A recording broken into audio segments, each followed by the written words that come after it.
Thank you very much for inviting me. After that last talk, might explain why I got into the issue of environmental sustainability, because what we're doing in surgery and medicine actually adversely affects the health of the community and the environment at large, which is a bit ironic. So I bring a surgeon's perspective on plastics. This picture actually, I think, gives an illustration of the situation we find ourselves in. This woman in the middle is an artist in the UK who got breast cancer and had 3 operations, biopsy, sampling, then a definitive surgery, and then a reconstruction of the breast. And she noticed that every single thing that they used at these operations was single-use, disposable. So she's got everything together there, everything used in her 3 operations. This is excluding all the chemotherapy and all the other stuff as well. So you can see there, this is exactly what the situation is here. Reusable, disposable gowns, drapes, instruments, even tourniquets, BP cuffs, patient slide sheets, gone crazy. So how did we get here? Well, I think it began with on a false premise of better infection prevention and control by using single-use items. Started with the panic over mad cow disease and HIV, completely overblown.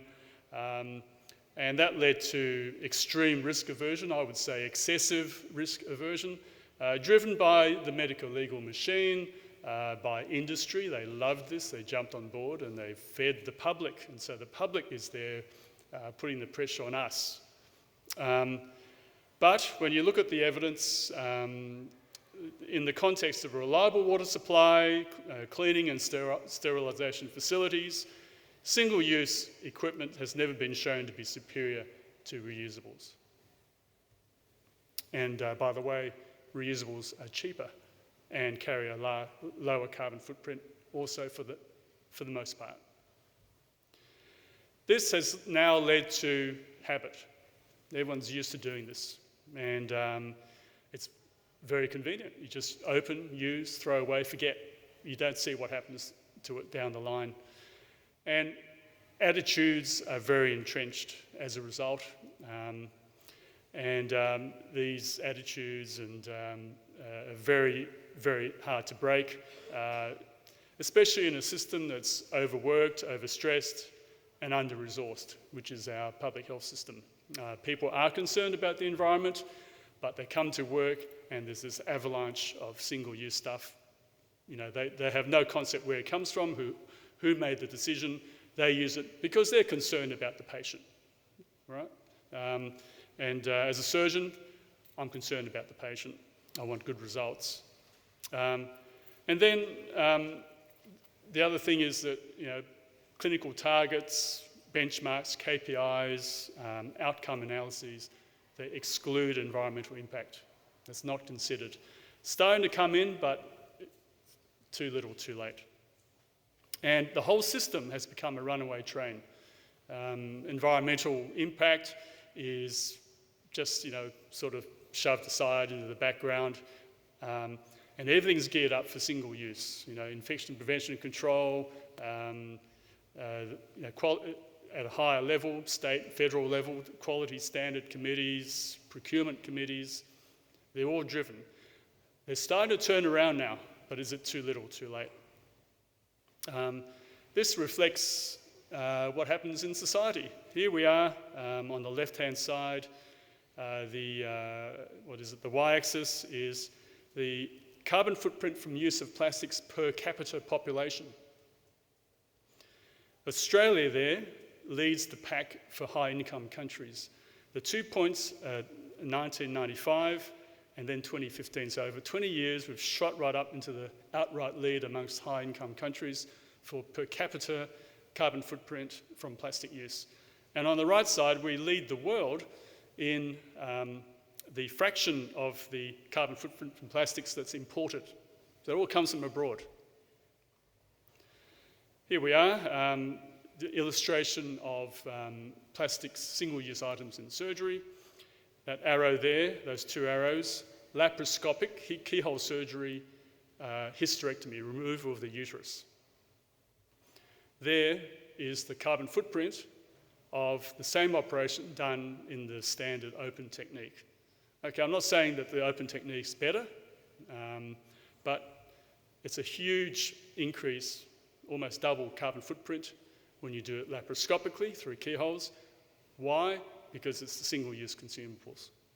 Single-use consumables. If the laparoscopic surgery can be done with reusable equipment, we can bring it right down.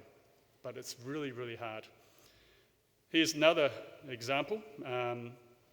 Sorry, the arrows aren't coming up, but there we are. That arrow there is the NHS carbon footprint of a cataract operation. There is Aravind Clinic in India. Doesn't look different, but the scale there is completely different. That is 6 kilograms of carbon dioxide equivalent versus 180 in the NHS. Same operation, but no difference in outcomes, no difference in endophthalmitis, which is the feared infectious outcome, less than 5%. That comes from reusables in India versus single-use items, that is plastic, in the UK. Okay, yet our surgical procedures, or any interventional procedures, have become increasingly more and more complex, using ever more sophisticated equipment that would be difficult and often impossible to reproduce in a reusable format. We're just racing ahead. At the same time, in the public system, there's more and more pressure on time, and the turnover rate has got to be rapid, and it's difficult to achieve this using reusable alternatives in many situations. Not all, many. And thus plastics will always be integral to interventional treatment. We can't get away from that. It's a great product. Unfortunately, we don't know what to do with it afterwards.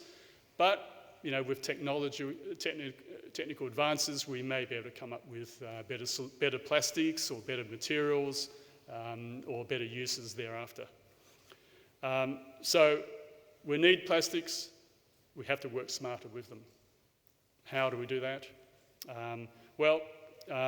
3 levels. First, me and my colleagues, the profession, we have to completely rethink our whole approach to surgery. That's going to take a huge shift in attitude, rethink whether we need to do things, how we do things, what things we use to do what we do. Reducing single-use items is critical. It's so easy to do, but people just are not in the habit of doing so. We can refuse things that we know are completely worthless or not. It's single-use, but it's not any better than the reusable alternatives. And where possible, we reuse things. That's difficult because industry is not very keen on making things reusable. They can be. And we have to rationalise our decision-making towards high-value treatment. We reject low-value treatments. Then there's the health department, and the health department really should put strict regulations on industry in terms of the materials they use, how they manage their packaging waste and recycling, etc., etc.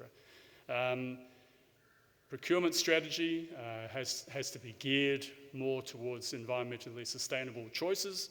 There has to be more funding and more imperative for infrastructure for waste management in hospital systems, because at the moment it's just shoved aside as a bit of an inconvenience.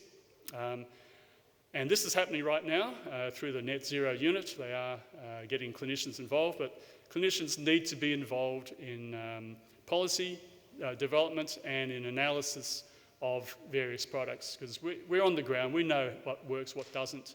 I think we need to help from the bottom up to help drive top-down decision-making. And the health department has to make, and they are doing so right now, has to make LHDs and hospitals accountable for their environmental impact. Finally, industry. They've got to be made responsible for their packaging and their waste. Their packaging, very high quality plastics, really high. They can be easily recycled. there has to be inducement for industry to produce reusables. And I'll leave it up to the upper echelons. And they have to incorporate reusability into the design of their so-called single-use items as well. There's one other level that I haven't put in there, and that's science. And one thing that's reassuring is that humans are incredibly ingenious and resourceful, and there will be ways, but at the moment, the terrible impact of the plastic scourge is outstripping technology in trying to curb it. So I'll leave it at that. Thank you very much.